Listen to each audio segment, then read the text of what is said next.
I don't know, but have you ever struggled with getting smooth edges on your cakes? Well, this is the video for you. Hey again, guys. So, it's Keisha, by the way. If you're new to baking, then I'm guessing getting a smooth edge around your cakes might become a little bit of a problem. Today's video is going to be focused on an alternative way to get a beautifully decorated cake without having to be worrying about smooth cuttage. So follow along with this video and tell me what you think in the comments and if you've tried. Okay guys, so one of the best ways to create a beautiful cake without worrying about a smooth finish is to create a texture on them. So today we'll be designing a rosette cake. It's a very beautiful cake and it's fitting for any occasion.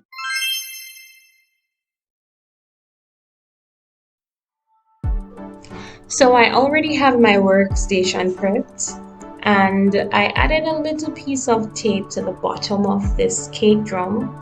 This will stick to the turning table to make sure that our cake drum is in place and it doesn't slip nor slide while we're decorating. So as usual, we're adding some buttercream to the base of that board to make sure that our first layer of cake keeps in place, it doesn't slip nor slide.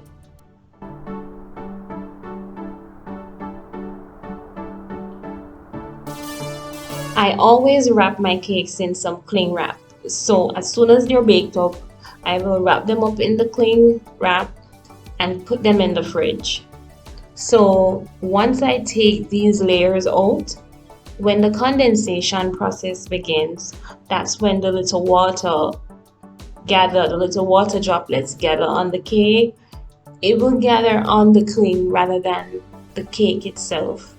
That can prevent your cake from getting mushy.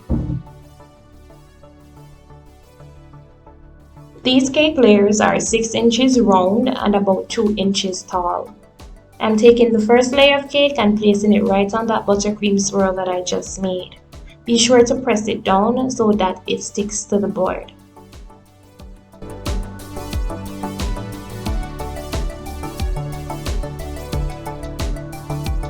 Since I'm not using a filling in this cake today, I'm just going to smear on the buttercream without putting a dam around the diameter of the cake.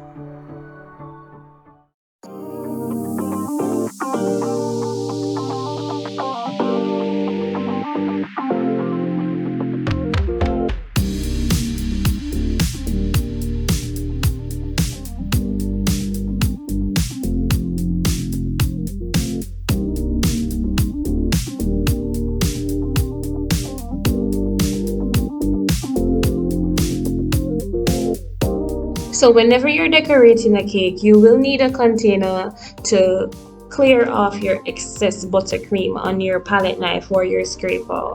So like I am doing now, I also have a separate bowl for the extra buttercream that I am taking off and that has the crumbs. So for my crumb coat buttercream, I don't mix that. I don't put that excess that I've taken off the cake back into the larger batch of buttercream. I only have a separate container for that purpose only, for just the crumb coating. Make sure there's an even layer of buttercream between your layers. Now add your second layer, bottom side up. The reason for doing this is because you want the top of your cake to be as flat as possible, and the bottom of the cake is actually the flattest part of the cake.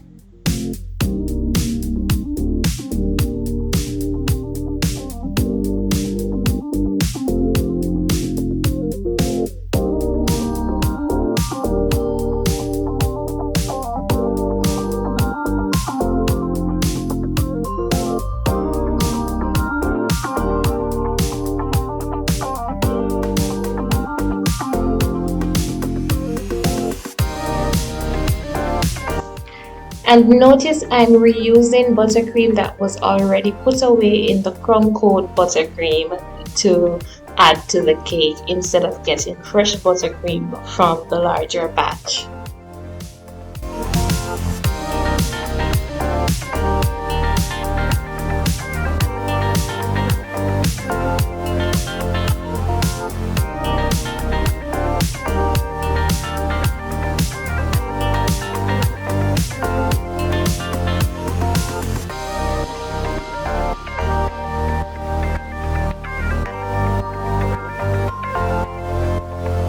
With this decorating technique that we're doing today, as I've said in the beginning, you don't have to worry about smooth edges and a smooth finish. So just get it as smooth as you possibly can because it will all be covered up with the rosettes. The other thing is that you also want to base your cake with the same color that you are using for your rosette swirls. This will help if you have any gaps left after you finish making the swirls. So that will help in the long run.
When you're finally satisfied with how your crumb coat has turned out, put your cake in the refrigerator for about 5 to 10 minutes to firm up.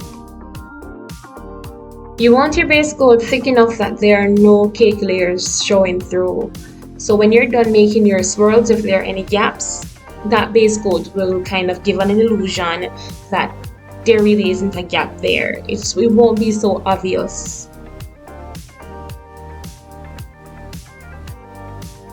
To make the swirls, I'll be using a 1 inch tip, but I think you can use any star tip to do this part actually. Make sure that you're using an even pressure to pipe your swirls around the cake, and we're just going to pipe those all the way around the cake until we are finished.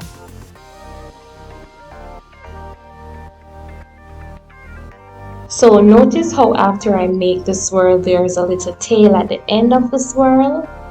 You want to start your next swirl right where the end of the swirl begins. So like you see how I'm going to the right in rotation in this video, you want to go to the left. So wherever your tail ends, that's where you start your next rosette. So you will see further along where I caught on to this and did it the right way. But great, because it's a teaching opportunity.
For the top swirls, you want to come as closely to the edge as possible so that there's not too much gap between the swirls on the side of the cake to the swirls on the top of the cake.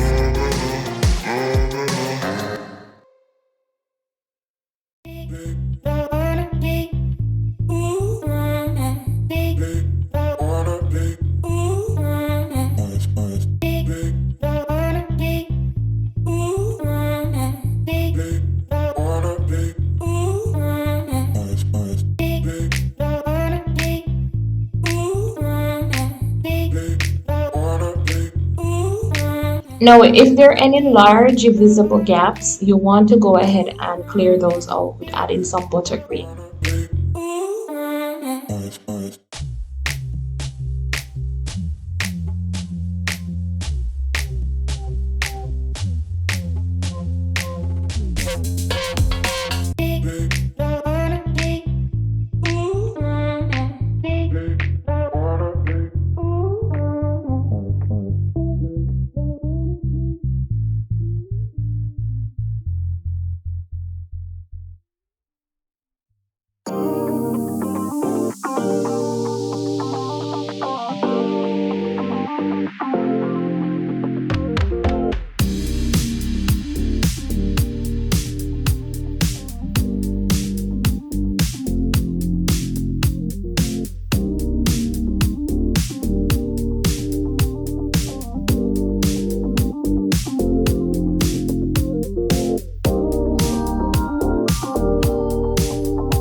So there you have it, guys. An easy way to decorate your cakes without having to worry about smooth edges. Just add some texture to them.